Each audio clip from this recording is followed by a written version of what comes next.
Salut, c'est Cyril, j'espère que tu vas bien. Je te rejoins aujourd'hui pour parler d'un livre. Alors tu vas me dire, c'est encore un livre de Spinoza. Ouais, mais là c'est un livre particulier. C'est vraiment un livre particulier. Alors c'est un livre qui a été écrit par Bruno Giuliani. C'est un agrégé de philosophie qui s'intéresse à la spiritualité et à tout un tas de choses de ce type. Et c'est quelqu'un qui cherche à être heureux manifestement et à partager les trouvailles qu'il a faites à d'autres personnes.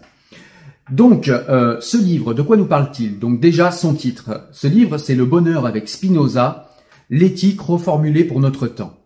Et c'est là qu'est la magie de ce livre, parce que ceux qui sont déjà allés lire l'éthique de Spinoza, ils savent que la forme est particulièrement aride dans ce livre, puisque l'éthique de Spinoza est écrite de manière géométrique, puisque pour Spinoza, il faut que l'éthique est une forme géométrique puisque on ne peut pas réfuter ou on ne peut pas croire la démonstration d'un géomètre, on ne peut que la connaître, en prendre connaissance et l'accepter. Et c'est dans cette optique, dans cet esprit que Spinoza a fait l'éthique. Alors c'est bien parce que du coup, ça rend l'éthique de Spinoza particulièrement précise, particulièrement déductive et particulièrement vraie et proche du réel selon moi. Et ça la rend particulièrement intéressante, intelligente et particulièrement pratique, puisque la philosophie de Spinoza est une philosophie pratique, rappelons-le. Mais c'est pas l'objet, puisque je t'ai déjà parlé de la pensée de Spinoza dans d'autres vidéos, et je vais continuer à t'en parler puisque j'ai en projet de faire une vidéo ou un audio, je ne sais pas encore, où je parlerai des concepts de manière complète et de manière exhaustive de tout ce qui est déployé dans l'éthique de Spinoza. Donc voilà, c'est un projet assez ambitieux, mais je t'en dirai plus un petit peu plus tard.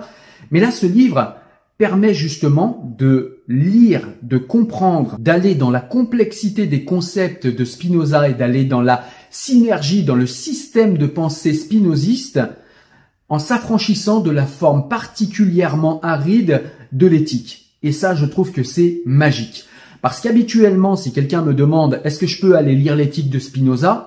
D'emblée, je vais lui poser deux questions. Je vais lui dire, est-ce que tu es habitué à lire des œuvres de philosophie? Et s'il me dit oui, je vais lui dire, est-ce que tu es familiarisé avec la pensée de Spinoza? S'il me dit non, je vais lui dire, laisse tomber l'éthique, il faut commencer par d'autres œuvres que celle-ci. Commence par le traité de la réforme de l'entendement, commence par le traité des autorités théologiques et politiques, etc.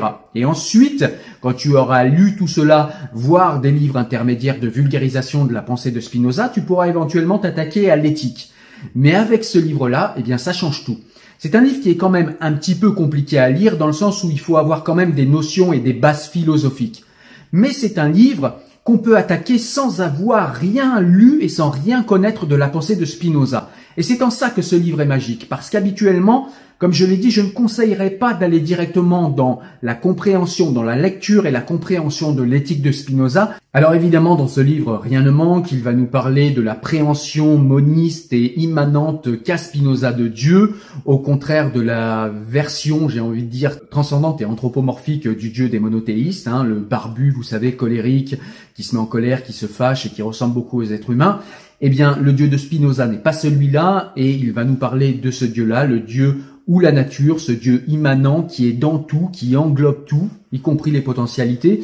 Il va nous parler de la géométrie des passions chez Spinoza, des affects positifs, des affects négatifs, des désirs, de comment les désirs agissent dans l'être humain.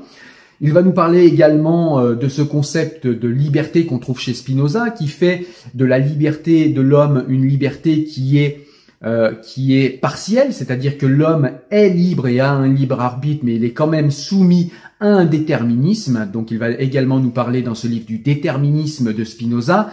Il va nous parler, je l'ai dit, de la liberté selon Spinoza, mais de la liberté qui se comprend dans la compréhension de ce qui fait en nous émerger tel ou tel désir, telle ou telle passion, tel ou tel affect, et dans la maîtrise justement des causes qui font émerger ces conséquences que sont nos désirs, que sont nos affects positifs ou négatifs.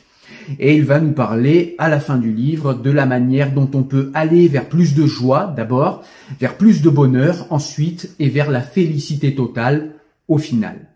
Voilà le but de ce livre, et ce livre-là le fait d'une manière extrêmement pertinente, extrêmement poussée, extrêmement complexe, pas dans le sens compliqué du terme, je le dis dans le sens où la pensée de Spinoza est parfaitement retranscrite dans sa synergie, dans son système, dans sa complexité, dans ses nuances et dans sa magie.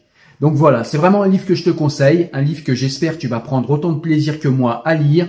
Et donc pour résumer, si tu es habitué à lire des œuvres de philosophie, fonce, tu peux lire directement ce livre, même si tu ne connais rien à la pensée spinoziste, même si tu n'as jamais lu d'œuvres de Spinoza. Voilà, j'espère que tu as aimé la vidéo. Je te laisse la partager si tu souhaites me soutenir. Je te laisse également t'abonner en tant qu'abonné premium. Tu auras du contenu premium, du contenu qui ne sera accessible qu'aux personnes qui sont abonnées premium. Tu peux également, pour me soutenir, aller sur mon Tipeee, ou bien tu peux directement m'envoyer un pourboire via PayPal. En tout cas, moi je te dis à très bientôt pour une nouvelle vidéo. Porte-toi bien. Ciao, salut.